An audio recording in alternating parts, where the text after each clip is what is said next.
자, 3교시 시작하겠습니다. 깍지 한번 끼실까요? 쭉 올리겠습니다. 자, 오른쪽 하겠습니다. 자, 왼쪽 하겠습니다. 네, 좋습니다. 자, 3교시부터는 이제 논문형 계속 이제 연결해서 하는데요. 여기도 이제 아까도 얘기했듯이 항상 중요한 부분은 분류와 중요, 즉 우리 얘기하는 결론이 무엇인가를 한번 생각해 보겠습니다. 자, 요거는 이제 적중 문제죠. 우리가 이제 얘기했을 때 물의 5월의 키워드는 물이라고 얘기했어요. 물론 이제 7월이나 8월의 키워드는 고온이고 이제 2월의 키워드는 이제 저온인데 물이라고 얘기해서 이 교면방수 분명히 나온다고 했죠.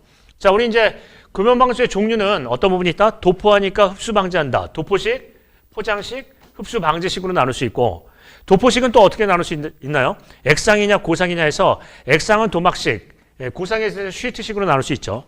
우리가 이제 이 부분을 몇 가지 이제 비교표로 나눠서 이제 얘기를 해본다면, 뭐 쉬트식이 있고, 그 다음에 이제 도막식이 있고, 그 다음에 이제 흡수방지식. 포장식은 일단 특수한 부분이니까 빼고요. 흡수방지식 이렇게 얘기해보면, 각각에 대해서 이제 장단점이 있죠. 얘는 시공법이 어떻게 되나요? 쉬트식은 가열 융착이죠. 우리가 이제 순서를 이렇게 한번 바꿔볼까요? 이제 도막식을 먼저 하고, 그 다음에 이제 쉬트식을 먼저 하고, 그 다음에 흡수 방지식을 얘기를 한다면 시공은 얘는 어떻게 해요? 도막식은 롤러로 이제 하고요. 롤러로 하고 얘는 시트 융착을 하죠. 가열 융착을 하고요. 예, 그 다음에 이제 흡수 방지식은 이제 스프레이로 뿌리고요. 자, 그 다음에 이제 뭐 장점과 단점을 얘기한다면 장점은 어떤 부분이 있나요? 도막식은 아무래도 시공이 쉬워요. 근데 단점은 양생 기간이 있다. 얘는 이제 시공이 쉽지만 양생에 얘는 굳어야 된다. 뭐 그런 얘기를 하는 거고요.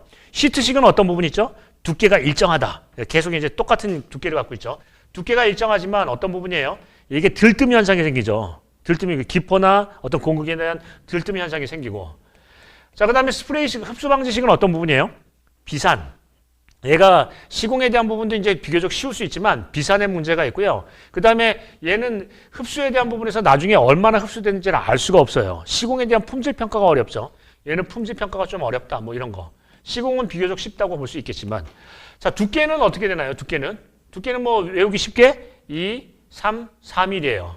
2mm, 3mm, 4mm 뭐 이런 거 이렇게 이제 쓸 수가 있겠다. 자, 그러면 이제 요거 이제 내용을 보는데 중요한 부분은 뭐냐면 도막방수가 하자가 나는 위치가 따로 있다라는 거예요. 어디죠? 시종점부나 노견부나 배수구 위치예요. 자, 일단 한번 보겠습니다. 턴 이렇게 이제 경사가 지었다고 하면은 쉬트식은 쉬트를 바를 때 아래부터 바르나요? 위부터 바르나요? 아래부터 바른다. 왜 그러죠? 아래부터 바르면 자, 요렇게 이제 바른 다음에 요렇게 바르고 요렇게 10cm씩 중첩을 하면 이렇게 바를 거예요. 근데 반대로 위서부터 바른다면 어떻게 되죠? 요렇게 바르고 요렇게 바르고 요렇게 바르고 요렇게 바를 거예요. 그러면 물이 이렇게 기어 들어가겠죠. 기본적이에요. 그래서 어떤 부분이냐면 아래부터 위로 바른다. 주요 채수 위치를 먼저 바른다라는 거예요. 배수구를 먼저 바른다 이런 걸 하는 거죠. 그래서 그런 걸 시공시 주의사항을 쓰는 거예요. 그러면 종류에 대한 부분은 이제 시트, 도막 이런 것들을 설명하고 특징은 각각 하거나 아주 대표적인 것들을 몇 개의 특징을 비교를 하거나 할 수가 있어요. 그 다음에 시공시 주의사항은 시공에 대한 방법, 순서 이런 것들을 설명하는데 특히 어디 위치를 중점적으로 한다? 배수구 위치나 시종점부 위치나 노견부나 이런 걸 하는 거예요. 자, 그래서 여기 이제 내용을 하죠. 취약부 시공에 대한 부분을 이렇게 강조를 한다라는 거예요. 그래서 보통 이제 우리가 보통 어떻게 되죠? 포장 두께가 있으면 포장의 노견부에서는 어떻게 해요? 예, 방수가 와서 포장 두께보다 더 위로 올라가야 돼요. 감아 올라가죠. 우리 건축물에서 보면 걸레바지 있듯이 이렇게 약간 올라가는 부분이 있죠. 그래서 그렇게 해서 이제 마감을 해야 되고요. 그 다음에 또 어떤 얘기를 꺼낼 수도 있나요? 예를 들자면 우리 방수를 할 때, 터널에서 이제 배수를 할 때, 이런 식으로 해서, 여기 이제 배수를 관통 배수를 해요. 관통 배수를 하면, 여기 이제 예를 들자면은 방수층도 가고 포장층도 가고 하는데, 이렇게 이제 포장층이 이렇게 간다는 거예요. 물론 여기 이제 이쪽은 그레이팅이 있겠죠. 이렇게 배수구에 그레이팅이 있고, 이렇게 해서 배수구가 이렇게 해서 쭉 이렇게 있고, 예를 들자면. 그 다음에 이제 여기 이제 포장이 2층 8cm로 가겠죠. 그래서 여기 이제 접착층이 있고, 도막 방수층이 있고요. 프라이머를 하고 도막방수축을 하고 접착층을 하고 2층 8cm로 이제 설치를 한다. 그런데 이런 식으로 이제 관통 배수를 하면 이렇게 들어가면서 이 물이 일로 기어 들어갈 수도 있다는 얘기예요. 그래서 어떻게 한다? 얘를 이런 식으로 하는 게 아니라 표면 배수를 하는 거죠. 즉 배수구 위치를 옆에다 뚫어가지고 배수를 한다는 거예요. 무슨 얘기냐면 포장체를 여기까지 올린 다음에 방수층을 하고 포장체를 올린 다음에 이 옆에다가 구멍을 뚫어서 물을 바지를 해서 하면은 외부 배수, 즉 표면 배수가 된다는 거예요. 그러면 방수층에 들뜸 현상도 안 생기겠네요. 그래서 방수 기능 확보를 위한 어떤 얘기를 꺼낼 수 있다? 관통 배수보다는 표면 배수나 외부 배수가 낫다. 이런 얘기도 꺼낼 수가 있겠죠. 그래서 어떤 얘기를 꺼내요? 배수 성능의 향상 방안 정도가 나와야 될 거예요. 이해되시죠? 그래서 이 부분은 기본적으로 분류에 대한 부분은 여러분께서 아세요. 그 다음에 시공시 주의사항에 대한 부분도 어디부터 하는 것도 이제 강의 들으시면 알 수 있어요. 근데 중요한 건 뭐죠? 취약부에서의 어떤 품질 관리. 품질 관리는 제일 중요한 게 뭐냐면 취약 위치가 어딘가를 간파를 하고요. 그 취약 위치에 대한 취약 대상에 대한 품질 관리가 정말 중요하죠. 위험은 안전은 또 뭐가 중요해요? 유해 위험 요인 중에서 가장 위험도가 큰 유해 위험을 발췌하고 그게 이제 위험성 평가죠. 그다음에 거기에 대한 어떤 고위험군에 대한 대책을 수립하는 거니까 이것도 역시나 이제 가장 취약한 부분의 위치를 발췌를 하고 대안을 제시해야 되겠죠. 자, 그래서 요거는 이제 취약부 시공 얘기를 꺼낸다. 네, 요 정도로 가고요. 자, 그다음 다음 가겠습니다. 건설공사 소음 진동 원인 및 관리 기준 방지 대책. 이거 완전히 똑같은 문제 풀었죠. 이 문제 풀었죠. 소음 진동에 대한 예전에 비산 먼지가 나왔으니까 4대 우리가 건설 환경 오염에 대한 부분에서 이제 소음 진동이 나올 때가 됐다. 또 얘기를 했었죠. 자, 이렇게 해요. 근데 여기서 이제 먼저 들어가기 전에 한번 생각해 보겠습니다. 우리가 보통 소음 진동이라고 하면은 장비 소음을 얘기를 해요. 예를 들자면 죄송합니다. 장비 소음에 대한 부분을 얘기를 하면은 무슨 덤프 트럭이라든지 백호라든지 아니면 설비 이런 것들을 설명을 하죠. 근데 오히려 현장에서는 장비 소음보다 더 거슬리는 소음들이 많아요. 예를 들자면 이렇게 한번 보겠습니다. 콘크리트를 친 다음에 슬래브를 치고 이게 동바리를 올리고 거푸집을 올리는데 거푸집 타령을 할 때 거푸집을 던져요. 얘를 원래 달포대나 매려서 이렇게 내려야 되는데 이거를 편의에서 던진다는 거죠. 그럼 와장창 이 또 강관 동바리 같은 경우는 이게 속이 비어있기 때문에 땡그랑 소리도 시끄러워요. 그러니까 우리가 생각하면 보통의 건설 현장에서의 소음이라는 것은 장비에 대한 소음을 많이 가지고 얘기를 하고 장비에 대한 어떤 소음 기준을 얘기하는데 우리가 생각하는 어떤 기본적인 소음이 따로 있다는 거예요. 특히 거슬리는 소음. 즉 우리가 얘기하는 어떤 일관성 있게 계속 나는 소음보다는 거슬리는 소음이 있어요. 예를 들자면 한번 보겠습니다. 여기 덤프트럭이 있는데 이거 강의 때 얘기했죠. 자, 덤프트럭이 이렇게 있는데 여기 이제 베토판이 이렇게 여기 이제 상차할 수 있는 토사 적시함이 있어요. 그럼 얘를 어떻게 하냐면 얘를 유압으로 해서 이렇게 인상을 한 다음에 유압으로 올린 다음에 얘에다가 이렇게 하면 여기 힌지로 돼서 이 베토판이 요 끝에 즉 우리가 얘기하면 적재함 끝에 이 판이 힌지로 돼 있어요. 그래서 덜렁덜렁 움직이죠. 그러면 얘를 어떻게 하냐면 들어서 하차를 한 다음에 얘를 털어요. 덜컹덜컹. 그래서 즉 흙을 밑으로 배출하기 쉽기 위해서 한다는 거예요. 이 소리가 장난이 아니거든요. 이 철판이 부딪히는 소리, 쾅쾅 하는 소리가 굉장히 소음이 커요. 그러면 이런 데다가 뭘 달아요? 예를 들면 고무판을 단다든가 아니면 유압으로 자동으로 여닫이식으로 할 수 있는 방법을 한다면 이거 소음이 덜 날 거예요. 그래서 우리가 얘기하는 부분은 뭐냐면 건설 현장에서의 소음이 건설 기기에서부터 많이 나온다고 착각을 할 수 있지만 실제적으로 어떤 우리가 얘기하는 이제 그 소음을 듣는 사람 입장에서는 어떤 부분이 더 문제가 될 수 있다? 자재 소음이나 이런 어떤 우리가 얘기하는 돌발성 소음이 더 거슬릴 수 있다는 거죠. 그래서 그런 부분에 대한 규제 대책이 마련이 되면은 소음에 대한 부분이 조금 더 민원이 적어질 수 있다. 그러면 그런 부분에 대한 얘기를 하는 거죠. 자, 한번 보겠습니다. 소음에 대한 원인은 주로 기계라고 많이들 얘기를 해요. 자, 굴착할 때의 소음, 발파, 상차, 항타, 콘크리트 타설, 압축기, 발전기, 설비, 즉 장비와 설비 소음이 대부분 많다. 자, 그 다음에 기준에 대한 부분에서는 소음 진동에 대한 기준을 우리가 얘기하죠. 소음에 대한 기준은 어떻게 한다고 돼 있죠? 이거 다반 클리닉 밴드에서도 내고 우리 다반 저쪽에서도 냈죠. 포커스 캠프에서도 냈는데 자, 주간, 조간, 주간, 야간으로 구분되어 있는데 제일 중요한 건 주간이에요. 사람이 제일 많을 때 공사가 제일 활발할 때 65dB 이하. 그 다음에 진동은 어떻게 해요? 가문조와 1, 2, 3, 4. 가축, 문화재, 조적, RC. 가문조와 1, 2, 3, 4. 이렇게 외우죠. 자, 그렇게 얘기를 하고요. 그 다음에 방지 대책에 대한 부분에서는 예를 들자면 에어돔을 설치한다, 방음벽을 설치한다, 저소음 장비를 설치한다, 발파에 대한 진동을 줄인다. 근데 이런 얘기를 하죠. 그래서 결론이 뭐예요? 제일 거슬리는 소음이 뭔가요?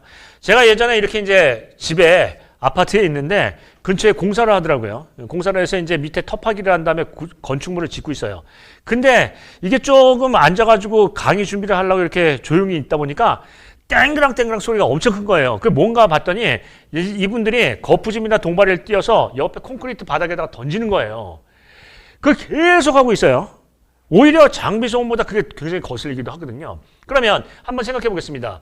우리가 현장에서 건설 현장에서 어떤 소음에 대한 부분을 본다면 어떤 일관성이 있는 연속성이 있는 소음보다는 단발성의 어떤 강렬한 소음이 더 충격이 클 수 있거든요. 즉 무슨 얘기냐면 소음의 빈도는 짧고 그 다음에 소음의 강도는 크다라는 얘기예요. 그런 것들이 이제 굉장히 민원의 어떤 대상이 될 수 있는데 그런 소음이 의외로 기본적인 얘기예요. 즉 동발이나 거푸집을 떼어낼 때는 어떤 전용 예를 들어서 달줄 달포대를 이용해서 하역을 해야지 그걸 던지면 안 되죠. 그러니까 그런 부분에 대한 부분이 결국은 어떤 소음에 대한 대책이 될 수 있다라는 결론을 내는 거죠. 그러니까 무슨 얘기냐면 논문에서 결론 없는 논문 보셨나요? 절대 없어요. 논문에서는 논리적인 결론이 있다. 즉 이런 기계 소음도 굉장히 중요하지만 우리가 간과하기 쉬운 소음은 이런 것들이다. 이런 것들에 대해서는 아니 기계에서는 항타 장비를 저소음을 쓰고 그 다음에 에어 도움도 설치하고 여러 가지 방법을 쓰는데 이런 것들은 규제를 안 하면 시쳇말로 뭐예요? 말짱 도루묵이죠. 그래서 그런 부분에 대해서 얘기를 꺼낼 수 있다라는 거니까 간과하기 쉬운 소음에 대한 어떤 대책 얘기를 꺼내는 게 중요하다라는 얘기죠. 이 문제도 적중했어요. 하여튼 얘기를 들자면 제가 그대로 있는 그대로 얘기하면 2개 빼고 다 적중했죠. 31개 문제 중에 2개 빼고 적중했어요. 우리가 31개 문제 중에 22개를 쓰면 되는데 2개 빼고 다 적중했다고요. 그 정도면은 제가 얘기하는 적중했다라는 것은 131회에 맞췄다라는 게 아니고 131회에 출제했다는 게 아니라 오로지 133회에서만 요번 이 준비 기간 동안에만 문제 낸 거에서 나왔다는 얘기죠. 그래서 우리는 어떻게 한다? 학원에서 출제되는 찍어주는 문제만 선택과 집중을 하시면 충분히 결론을 볼 수 있다. 자, 다음 가겠습니다. 액상화. 네. 액상화에 대한 부분은 우리가 이렇게 얘기했죠. 영양인자가 3영양인자가 있다고 했어요. 이 3조건이라는 건 뭘 의미하냐면 자, 물은 포화 비배수 조건. 물이 빠지면 안 되는 조건이고요. 그 다음에 집안은 느슨한 샌드 또는 실티 샌드. 느슨한 사실토여야 되고요. 점성토도 안 되고요. 그 다음에 외력이 진동. 우리가 얘기하면 이제 발파나 지진이나 아니면 뭐 여러 가지 이제 공사 진동이나 이런 것들이 생기면 이 3조건이 맞으면 생긴다라는 거예요. 이 얘기를 반대로 얘기하면 무슨 얘기죠? 3조건 중에서 하나만 빠지면 안 일어난다는 얘기예요. 3조건 중에서 하나만 빠지면 안 일어난다. 자, 그렇게 얘기할 수 있어요. 그러면 영양인자는 이 3조건이에요. 집안에 대한 조건은 느슨한 샌드나 실티 샌드, 물의 조건은 포화 비배수, 즉 우리가 포화가 되고 배수가 안 되는 조건이고요. 그래야 지진이 발생했을 때 과잉 간극 수압이 발생하거든요. 자, 그다음에 외력은 이런 것들이 있다. 자, 그러면 방지 대책은 어떤 부분이에요? 메커니즘을 따진다면 타우 F 전당 강도가 상실되는 거니까 타우 F는 시그마 다시 단젠트 파이 뭐 이렇게 얘기했죠. 그래서 전응량 마이너스 간극 수압이니까 자, 어떻게 얘기할 수 있다? 원리별로 물성치를 증가시키는 방법, 즉 점착력을 증가시키는 약액주입 공법이나 파이값을 증가시키는 다짐 공법이나 그 다음에 간극수를 배제하는 방법, 안밀 배수 공법이요. 네, 그런 것들을 한다는 거죠. 그래서 원리별로 설명한다. 즉 집안 물성치를 증가시키느냐, 간극수를 배제하느냐. 이 얘기를 하려면 앞에 뭐부터 얘기해야 돼요? 메커니즘. 즉 전당 강도가 상실되는 메커니즘을 설명하고 전당 강도를 증진시키는 어떤 원리를 설명하시면 되겠죠. 근데 또 얘기해 보겠습니다. 이건 분류고요, 분류예요. 자, 결론이 뭐예요? 자, 이런 얘기를 합니다. 저번에 이제 경주 지진이 일어났어요. 우리가 이제 얘기하는 9.12 지진이라고 해서 진도가 우리 구조물이 예를 들어서 지진이 났을 때 회복이 불가능한 수준의 지진이 있는데 그 회복이 불가능한 수준의 지진이 본토에서 일어났다는 거예요. 자, 그러면 이런 지진이 일어났기 때문에 우리나라도 액상화의 안전한 지대는 아니다. 자, 그러면 우리는 어떻게 대책을 수립해야 될까요? 이런 얘기는 바보 같은 얘기예요. 지진이 났으니까 우리도 안전지대가 아니니까 일본처럼 해야 된다. 이건 아니죠. 일본처럼 그렇게 강도도 세지도 않고 빈도도 그렇게 잦지도 않아요. 그러면 어떤 부분이 중요하다? 국내에 맞는, 실정에 맞는 액상화 대책이 필요하겠죠. 무슨 얘기예요? 위험성 평가요. 즉 위험성 평가에서 고위험군에 대한 부분의 위치를 마련하고 그 위치에 대한 부분에서 어떻게 한다? 중점 관리 대책을 하면 되지 전부 다 할 필요는 없다는 거죠. 위험성 평가라는 건 뭘 얘기하는 거죠? 고위험군에 대한 부분을 허용 가능 범위, 즉 우리가 얘기하는 허용할 수 있는 범위 내로 낮추고 저위험에 대한 부분은 주지를 하고 대비를 하면 돼요. 그렇기 때문에 어떤 부분이에요? 위험성 평가에 따른 어떤 대책이 필요하다라는 얘기로 결론을 내릴 수 있다는 거죠. 이해되시죠? 결론이 뭐냐 하는 거예요. 국내 문제. 이런 얘기가 나와야 된다. 자, 그 다음 가겠습니다. 하수관로 불명수 문제. 이것도 이제 시험 문제 했었죠. 우리는 어떻게 풀었냐면 하수관거의 조사 항목이라고 썼어요. 그러니까 여기 이제 불명수 얘기만 더 들어간 거예요. 자, 일단은 불명수는 우리가 이제 얘기하면은 여기 하수관거가 지나가면 여기 이제 지하수위가 높다라고 가정한다면은 일로 들어오는 게 있고 일로 나가는 게 있어요.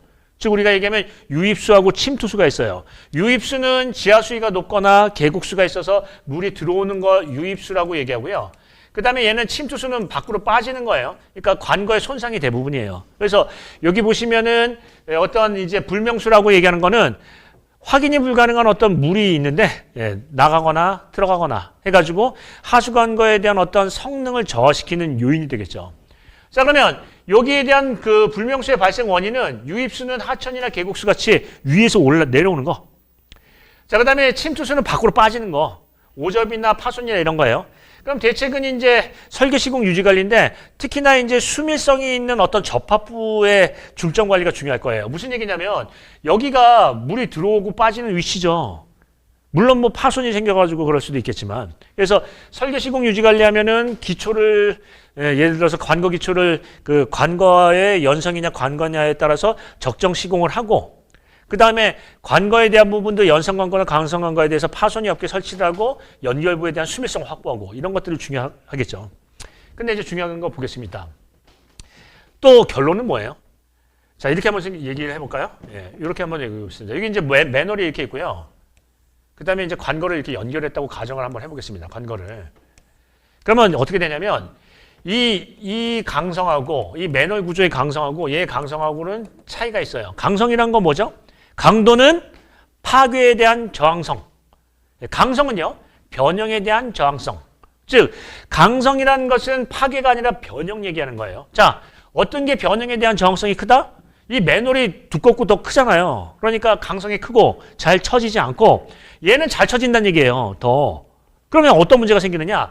하여튼 얘가 처지든 간에 여기서 이 접합부에서 누수가 생긴다는 거예요. 그래서 거길로 뭐가 들어가요? 유입수나 침투수가 생길 거예요. 그러면 어떤 부분이 중요하냐면 여기에 대한 대책이 중요해요. 그래서 제가 본 강의 때 뭐라고 얘기했죠? 이거 얘기했잖아요. 무슨 얘기했나요? 예. 변형에 대한 수용성을 갖는 연성 연결체가 어떤 해결 방안이 될 수 있다고요. 약간 주저앉더라도 휘어지기는 할지언정 끊어지지는 않는다는 얘기죠. 변형에 대한 수용성이 있는 접합부의 연결 구조를, 연성 구조를 가지면 그런 게 해결책이 될 수 있다는 거예요. 그러면 여기 이제 내용을 꺼낸다면 뭐냐면 원인에 대해서는 유입수하고 그 다음에 침투수를 얘기하고요. 대책에 대해서는 설계 시공 유지 관리를 얘기하는데 뭐 예를 들자면은 기초, 관거의 연결 이런 얘기를 꺼낼 거예요. 그 다음에 조사 방법은 뭐가 있다? 우리 하수관거의 조사 방법에는 시공중과 공용중이 있는데 시공중과 공용중에 대한 내용을 쓰시면 돼요. 즉 가장 기본적인 게 경사하고 내부. 경사는 측량하는 거고 내부는 CCTV 보는 거고. 오접 수밀 이 부분은 뭐 하죠?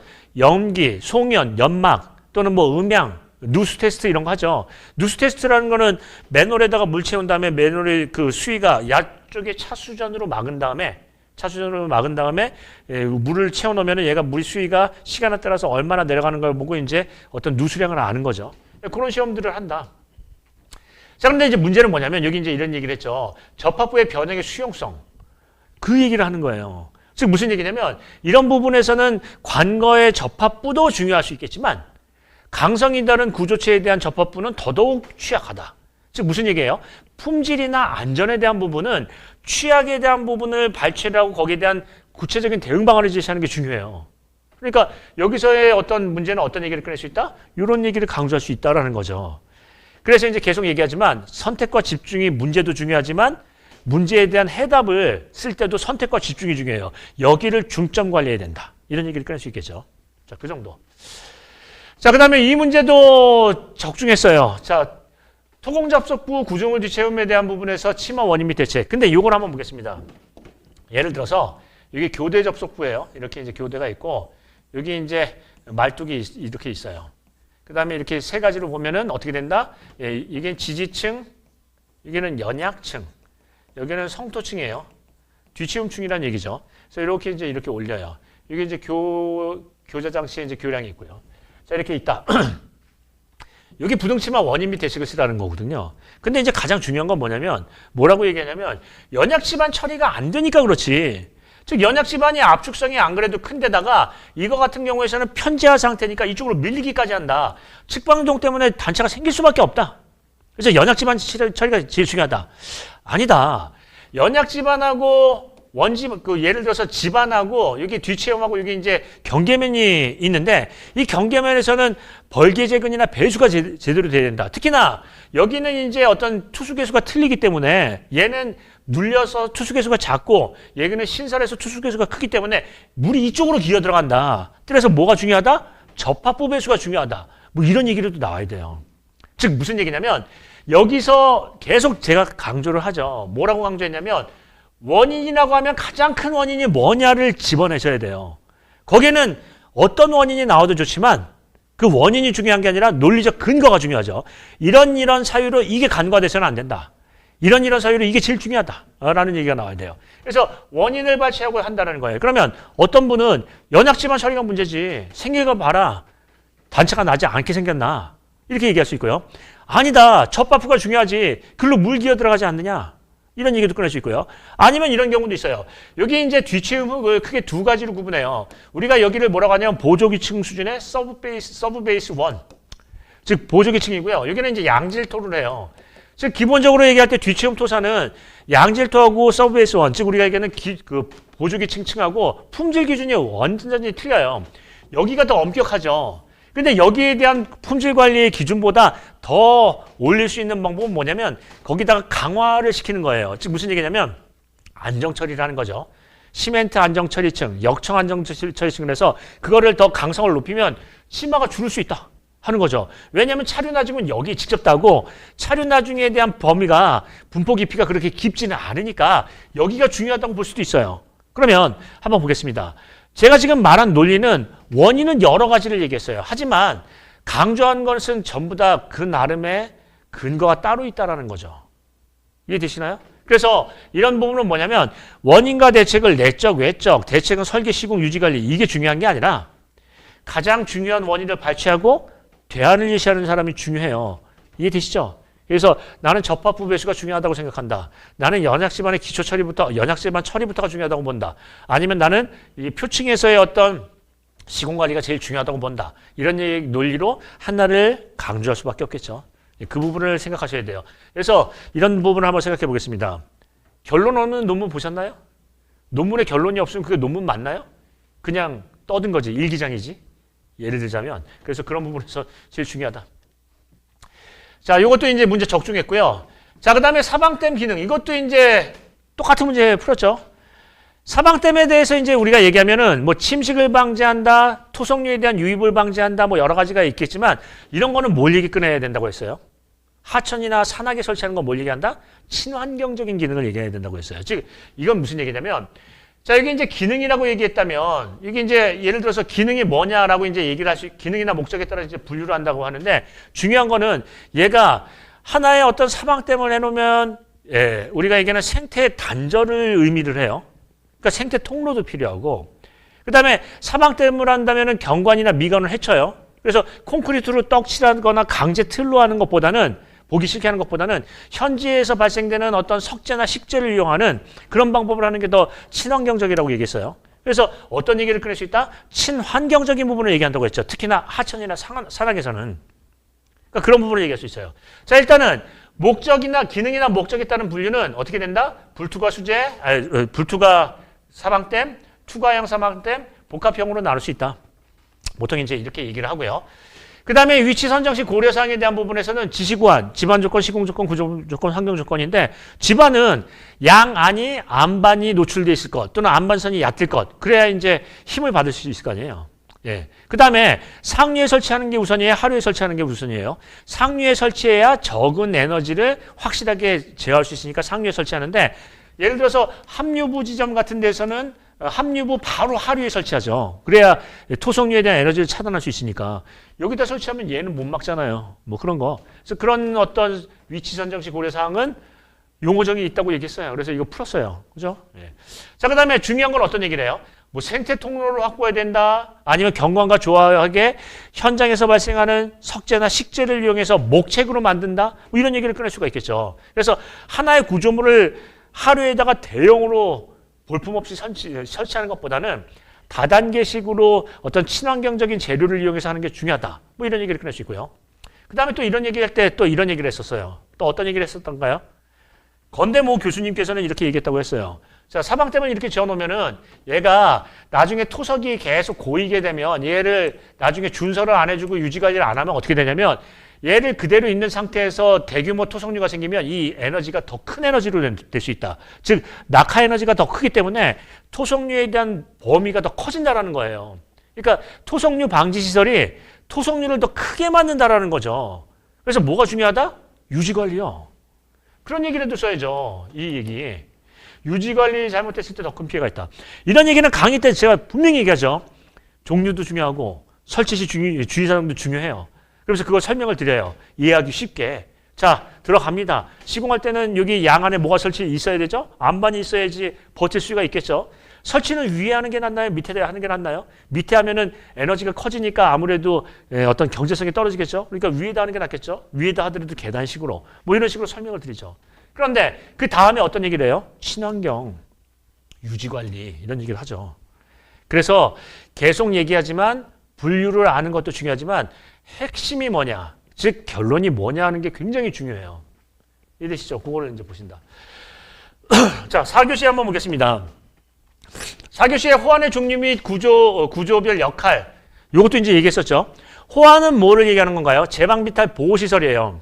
그래서 얘에 대한 어떤 종류에 대한 부분에서는 고수호환, 저수호환, 제방호환 또는 어떤 특수 목적에서 친환경 호환, 친생경하죠. 친수 하천 이용, 그 다음에 생태계 보존, 경관 보존 호환이 있다. 뭐 이런 것들을 얘기하고요.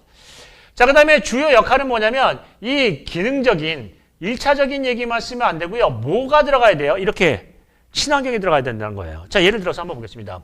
여기 이제 호환이 이렇게 하천이 있는데 하천 정비를 한답시고 여기 물풀도 자라고 있어서 여기 이제 예를 들어서 물고기가 일종 어류가 살고 있어요.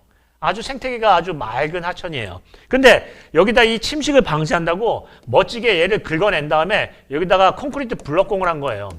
그럼 이 물고기가 다 도망가요. 왜 그러냐면 물고기는 천적으로부터 피할 수 있는 공간이 필요하고 알을 낳으려면 알을 보호할 수 있는 생식 공간이 필요해요. 즉 물고기만의 공간이 있다는 거죠. 근데 거기다가 싹 밀어버리고 콘크리트 블럭을 하면요. 생태계가 파괴가 되고 교란이 돼요. 오히려 이런 것 때문에 나중에 어떤 외래종이 번식을 하거나 또는 물이 고여서 썩거나 여러 가지 문제가 생길 수 있으니까 우리가 하천시설물에서 항상 산악시설물에서 생각하는 건 뭘 얘기를 한다? 생태계의 교란이나 이런 것들을 생각해야 된다고 얘기했죠. 그래서 여기서 얘기하는 기능 중에 주요한 기능은 뭐가 있어요? 생태계 보존 기능도 중요하다. 아니 하천을 살리는 거예요? 죽이는 거예요? 죽이는 거죠. 그래서 그런 부분에 대한 얘기를 반드시 써야 된다라고 얘기를 하고 있어요.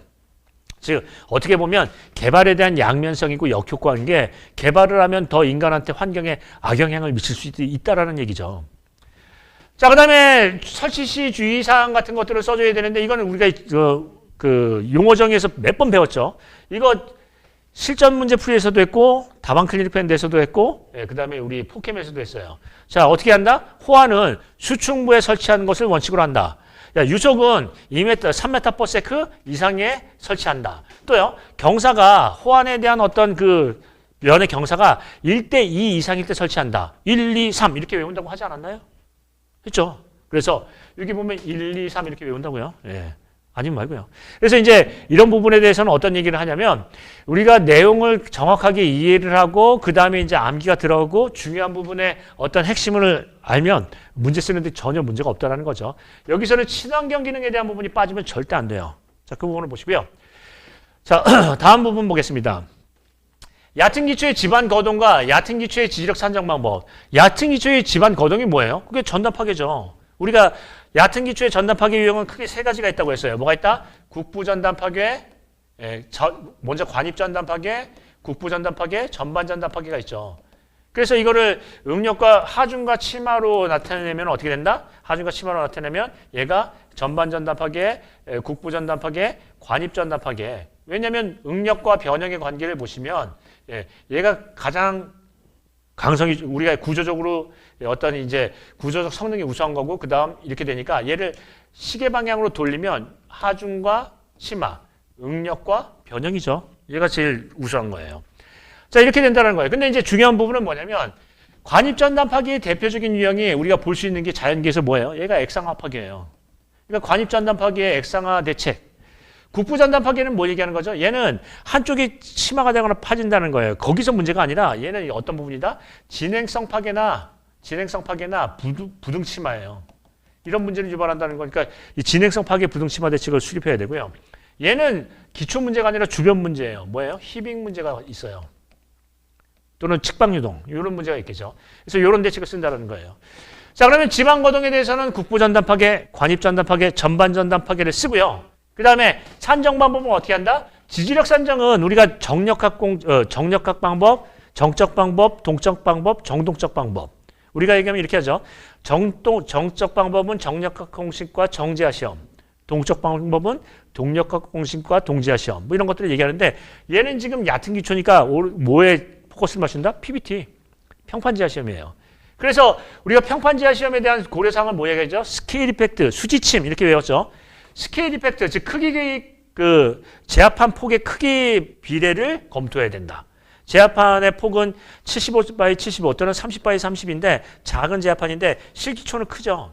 그래서 차질도 같은 경우에서는 제압판 폭의 비례하고 점성도를 비례 안 한다. 뭐 그런 거를 검토해야 된다는 거고요. 그 다음에 제압판 위치에서의 지질 및 지하수 변동을 봐야 된다.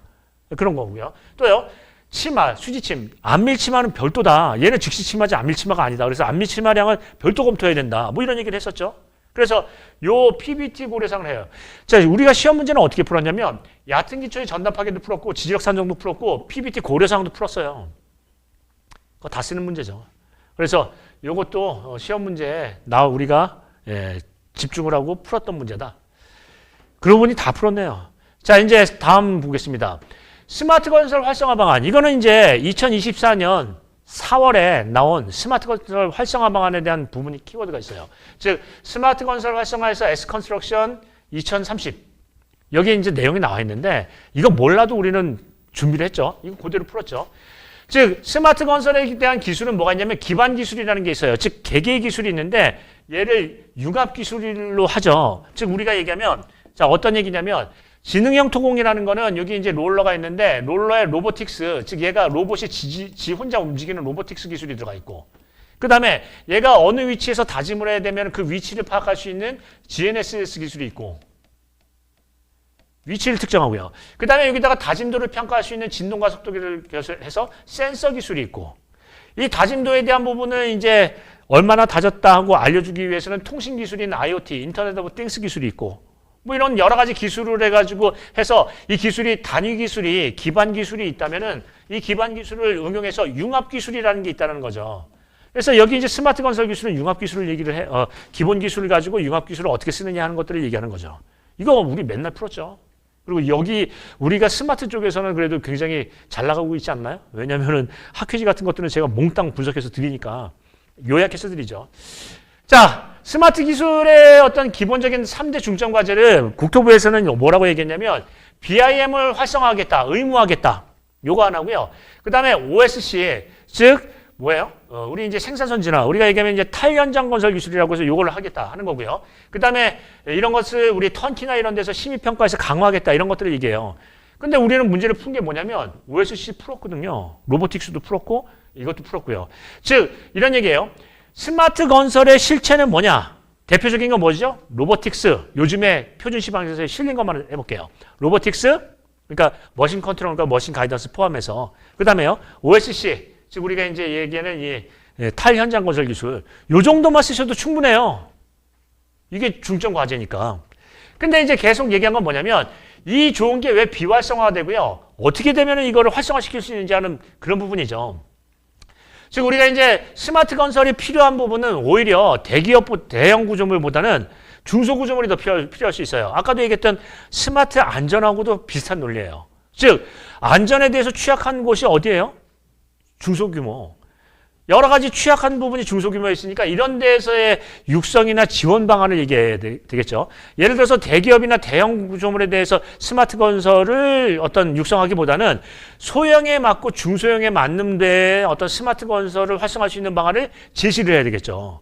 어떤 세제 지원을 한다든가 여러 가지 해야 돼요. 왜냐하면 전체적으로 금액을 따지면은 대형 건설이 금액으로는 많지만 그 개소수로 따진다면 중소형이 훨씬 많죠. 그러니까 그런 부분에서 어떤 중소기업에 대한 중소현장에 대한 지원 방안 이런 게 나오는 게 중요하지 그냥 이걸로 끝나서는 안 된다는 거예요. 그래서 뭐가 중요하다? 분류, 그다음에 이제 우리가 얘기하는 결론. 이게 중요하죠. 그리고 스마트 건설에 대한 분류 제대로 하시면 끝이에요. 그러니까 몇 가지 분류를 하시면 BIM, 로보틱스, 그다음에 OSC 요 정도만 들어가도 되죠. 그 정도 쓰셔도 된다. 위에 거랑 이제 연결이 돼 있는 문제다.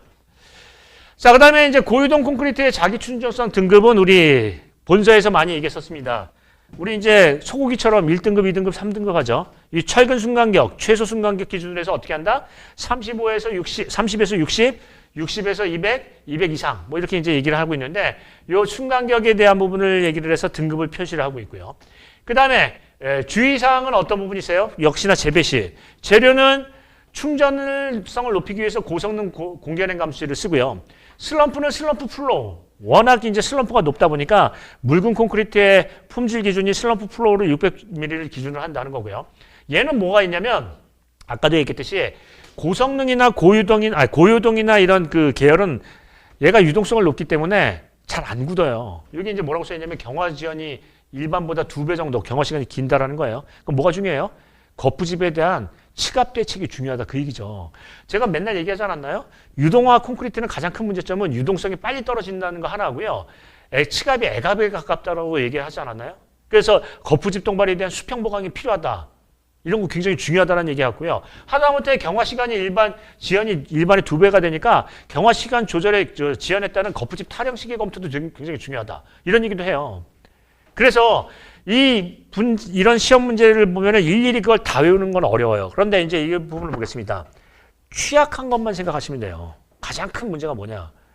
애갑에 가깝다. 치갑에 대한 보강 대책이 필요하다. 타령 시기 조정이 필요하다. 뭐 이런 것들이 나와야 된다는 얘기죠. 이해되시죠? 그래서 중요한 부분은 뭐냐면 핵심을 간파하고 이거는 아까도 계속 하는 얘기지만 문제 자체도 선택과 집중이 필요해요. 즉 문제 풀이 자체도. 중요한 원인이 뭐냐? 핵심 원인이 뭐냐? 핵심 대책이 뭐냐? 하는 것들이죠. 그래서 여기에 대해서 이제 뭐 타령 시기를 검토한다, 압송성 향상을 한다라는 게 뭐냐면 전부 다 이 콘크리트의 문제점이에요. 단점이죠. 그런 부분들을 접근할 수 있다. 그래서 앞으로도 항상 뭘 생각해요? 분류, 핵심, 결론. 그렇게 생각하십니다. 자, 요거 나온다고 해서 적중했습니다. 자, 기초처리공법의 종류하고 그라우팅 종류. 다르다고 했죠? 기초처리공법의 종류 세 가지는 뭐죠? 기초지반처리, 레벨링. 일본말로 하면 나라시, 영어로 하면 레벨링, 우리나라 말로 하면 면정리. 면정리하는 거 있죠. 우리 이제 그래프 모식도 그랬죠. 원래 계획 굴착면이 있으면 실제 굴착면에 이렇게 요철이 생기고 뭐 이렇게 되는데 요거는 뭐 제거를 하고 암펜을 달아매고 파쇄되는 뭐 보강을 하고 이런 거. 요게 이제 기초지반 처리고요. 그다음에 기초처리 그라우팅 들어가고 그다음에 기타 뭐 덴탈공이나 PS공이나 이런 것 기타 공이 들어간다. 자, 그다음에 그라우팅 종류는 6가지가 있죠. 커튼 그라우팅, 컨설리데이션 그라우팅, 블랭킷 그라우팅, 슬래시 그라우팅, 그 다음에 또 뭐가 있나요? 우리가 얘기하는 컨택트 그라우팅, 뭐, 하나 더 하면은 이제, 어버트먼트에 하는 이제 그런 그라우팅이 있다. 자, 요 정도로 쓸 수 있고요. 시공시 고려사항에 대한 부분은 시공시 주의사항이 아니라 생각해야 될 것, 즉, 시공 전에 검토해야 될 사항을 물어보는 거예요. 그러니까 시공 전에 검토해야 될 사항은 대상 지반의 깊이, 범위, 또는 주입, 방법, 계획 이런 얘기를 하는 거고요. 시공시 주의사항은 하면서 주의할 게 뭐냐 하는 거죠. 그러니까 얘는 시공시 고려사항이라는 건 뭐예요? 시공 전에 할 거예요. 전. 그래서 어떤 부분이 있다? 시공 전에 할 부분이 있는데 주입 범위나 깊이에 대한 부분, 시공 중에 주입압이나 주입량에 대한 계획에 대한 부분 이런 것들을 검토해야 된다. 자, 그 다음에 뭘 얘기해요? 이거 기초 처리하면 수압하지 안 나올 수가 없다고 했죠. 왜냐하면 얘는 안반의 재료는 압축에는 강하지만 인장에는 굉장히 약해요. 근데 인장력을 발휘하는 게 수압이거든요. 그래서 얘를 압력을 적정하게 놓으면은 그 균열을 충전할 수 있지만 압력을 더 크게 하면 어떻게 된다? 균열을 더 째는 거죠. 하람. 그리고 우리가 이제 하이드롤릭 프랙처링, 즉 우리가 얘기하면 뭐라고 해요? 수압파쇄라고 부르죠. 그래서 그런 부분에서 수압파쇄에 대한 어떤 문제점과 시공계획 이런 얘기를 꺼낼 수도 있고요. 아니면은 아까 여기 기초처리공법에서 특수 부분에 대한 요철면에 대한 어떤 성향이나 대책 얘기를 강조할 수 있다. 자, 마지막 가겠습니다. 강교가설공법의 종류, 이것도 우리 적중했죠. 가설공법은 어떻게 한다? 여러 가지로 얘기할 수 있어요. 지지 방식에 따라 분류할 수 있고 운반 방식에 따라 분류할 수 있는데 어떤 얘기를 했죠? 제일 많이 쓰는 건 크레인이다. 물론 벤트 위에서 조립할 수도 있겠지만은 제일 많이 쓰는 건 크레인 가설공법이다. 따라서 어떤 얘기를 해요?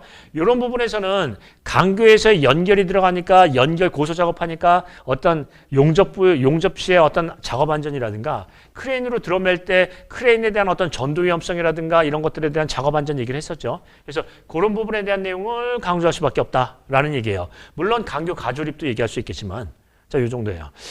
자, 그러면 우리 이제 정리를 한번 해보겠습니다. 자, 우리 이렇게 한번 볼까요?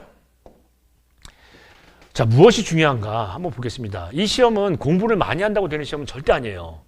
이제 이렇게 하죠. 야, 우리 이제 이거는 학습 양이 중요하다. 이거는 별로 중요하지가 않아요. 실은 뭐냐면 어떤 문제냐면 문제에 대해서 선택과 집중해요. 즉 어떤 문제가 나올 것인가 어떻게 풀 것인가가 중요해요. 즉 문제를 선별하고 집중하는 거예요. 이거는 누가 해요? 제가 하는 거죠. 제가 이 문제가 나온다. 그 이유는 이거다. 그 근거까지 얘기를 드려요. 이런 부분에서는 이슈가 됐다. 분명히 문제가 나온다. 라고 얘기를 드려요. 그러면 여기에 대한 선택과 집중을 하고요. 이 문제를 여러분께서는 어떻게 해요? 문제를 풀이 연습을 하셔야 돼요. 즉 이걸 많이 공부할 필요가 있는 게 아니라 딱 우리가 답안에 쓸 수 있는 그 22줄의 그 분량 안에만 쓸 수 있게 그것도 제 시간 안에 쓸 수 있게끔 딱 요약하는 거예요. 그렇게 따지면 그림 들어가지 대제목 들어가지 내용은 10줄뿐이 안 된다고 했죠. 10줄도 많은 거예요. 그러면 그 내용을 그렇게 우리가 많이 공부할 필요가 없다라는 거예요. 그러면 이렇게 해서 풀이 연습을 하는데 이 풀이 연습에 대한 핵심은 뭐라고 했죠? 분류. 즉 어떤 부분을 어떻게 분류할 거냐 하고요. 그 다음에 결론. 어떤 게 가장 중요하느냐 어떤 게 개선이 되느냐가 중요하다고 했죠. 그래서 학습 방법은 명확하십니다. 어떻게 해요?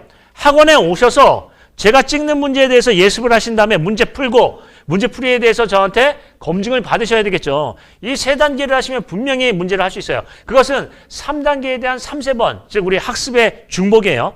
예습을 한다. 문제를 풀어서 공부를 한다. 복습을 한다. 이렇게 하면 모를 리가 없겠죠. 그리고 답안지에 구현될 수 있는 분량만 공부한다. 더 이상은 안 한다. 왜냐하면 쓸 수도 없다. 쓸 수 있어야죠. 이해되시나요? 오히려 면접 시험 같으면 어려울 수가 있어요. 많이 알고 많이 해야 되니까. 근데 이 시험은 빠른 순발력으로 빠른 답안을 요약할 수 있는 능력을 보는 거기 때문에 답안 정리 능력도 상당히 중요한 어떤 시험의 평가 지표가 될 수가 있겠죠. 이해되시죠? 자, 그러면 이제 남은 기간은 2달 남았습니다. 여러분께서는 이제 지금부터 하셔야 될 건 뭐냐면 중요 문제에 대해서 제가 찍는 문제에 대해서 어떻게 한다? 선택과 집중을 하시고요. 분류와 결론 내는 데 집중을 하시고요. 이번 시험 이제 133회 끝났으니까 134회 문제 시험을 대비하셔야 되는데 여러분께서는 제일 중요한 부분이 있어요. 그 중요한 부분은 뭐죠? 내가 지난 시험에 복기를 한 다음에 가장 큰 문제점이 무엇인가를 하나를 발췌를 하세요. 뭘 하는 거냐면 내가 학습이 덜 됐다 이 얘기를 하는 게 아니에요. 답안 작성할 때 뭐가 제일 문제였느냐, 애로사항이 뭐가 있느냐 그걸 찾아내는 거죠. 공부가 덜 됐다는 것은 제가 찍어준 것도 공부를 안 하셨다는 거예요. 그러니까 그것만 하시면 되는 거니까 거기에만 집중을 하고 공부에 대한 부분은 저한테 맡기시고 중요한 건 뭐예요? 답안을 어떻게 하면은 이쁘게 쓸 수 있는가? 제 시간 안에 제대로 요약해서 쓸 수 있는가? 순발력과 요약력이 상당히 중요해요. 이 시험은. 시험의 어떤 기준이라는 게 있는데 이렇게 시험 문제를 내니까 우리가 해야 되겠죠. 원래는 학습의 정도를 그걸로 평가하는 건 우스운 얘기지만 시험이라는 게 시험장에서 어떤 빠른 순발력과 어떤 확실한 그 부분을 요약할 수 있는 요약력이 중요하기 때문에 그거를 평상시에 연습을 하셔야 되는 거죠. 그래서 반드시 선택한 문제에 대한 부분을 학원에 와서 풀어보시는 것을 권합니다. 그게 안 되시면은 또 떨어질 수밖에 없겠죠. 자, 선택과 집중, 풀이 연습 이 2가지가 제일 중요하다라는 것을 얘기하면서 긴 기간 마쳐보겠습니다. 자, 앞으로도 문제를 잘 찍어서요.